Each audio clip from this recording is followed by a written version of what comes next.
We're following a developing story at this hour. The Pentagon confirming that North Korea has fired a missile over Japan.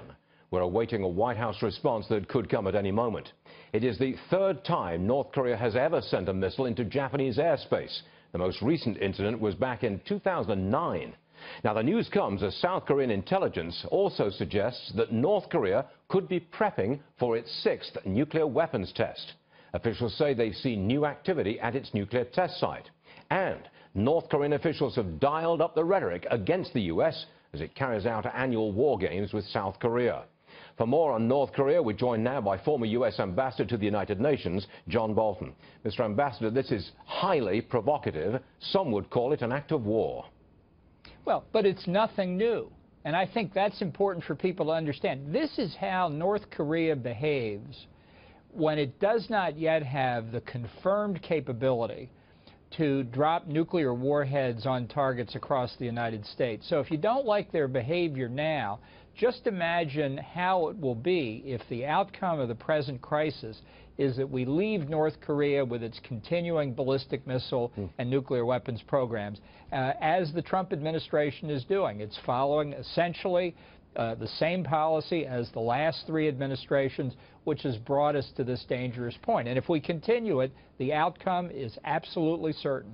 Now, just the other day before yesterday, I think it was, North Korea launched 3 missiles. Today, it's launched another, and this was an intercontinental ballistic missile. It flew 1,700 miles at a height of 340 miles. That's an ICBM. Highly provocative. We have said in the past we'll do something about it if they do it again. Well, they've done it. So now we have to take strong action against it, do we not? Yeah. Well, two things. First, there's no evidence that I'm aware of that any U.S. or Japanese anti-missile batteries attempted to engage this missile. The Pentagon says it did not attempt to intercept the missile. Yeah. So first question is, why not? That's a significant question. And I think it should highlight that despite rhetoric we've heard about the capabilities of our missile defense batteries, and they're impressive, they are nothing like what we need to defend the continental United States because of 8 years of national missile defense programs being eviscerated by the Obama administration's budget. We have better theater missile defense capabilities. That's not what we need to defend the American homeland. And second, you know, it is a fact that North Korea continues to behave in a belligerent fashion. I wish there were a diplomatic solution here. Mine is to try and reunify the two Koreas, but we're running out of time.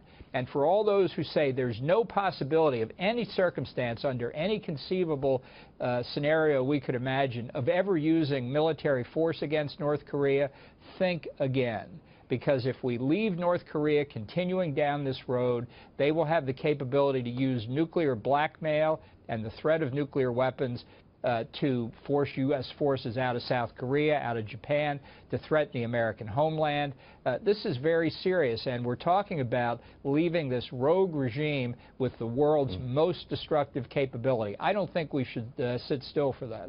A website reports that President Trump wants tariffs on China. Trade action on China. Is that a threat? Is that an attempt to exercise leverage on China so that they exercise some kind of authority on North Korea? Well, I definitely think we should be exercising leverage on China with respect to North Korea, and I'll also be arguing in a piece in the Wall Street Journal tomorrow with respect to China's relationship with Pakistan to get them to join with us in stopping Pakistani support for terrorism in Afghanistan. But I'll tell you this, the American business community will balk at the idea of any substantial economic sanctions against China. So the president's got a very tough decision there. The Chinese have sucked us in for 30 years, and inflicting pain on China economically means bearing pain in this country. So I think the bigger pressure we need is to rebuild our Navy, to place it clearly on the western edge of the Pacific Ocean, and to exercise that kind of pressure against China. I think that's all they'll answer to. But to sum it up, Mr. Ambassador, at this moment there is a new peak in the confrontation. It is a more dramatic confrontation now than it was 24 hours ago.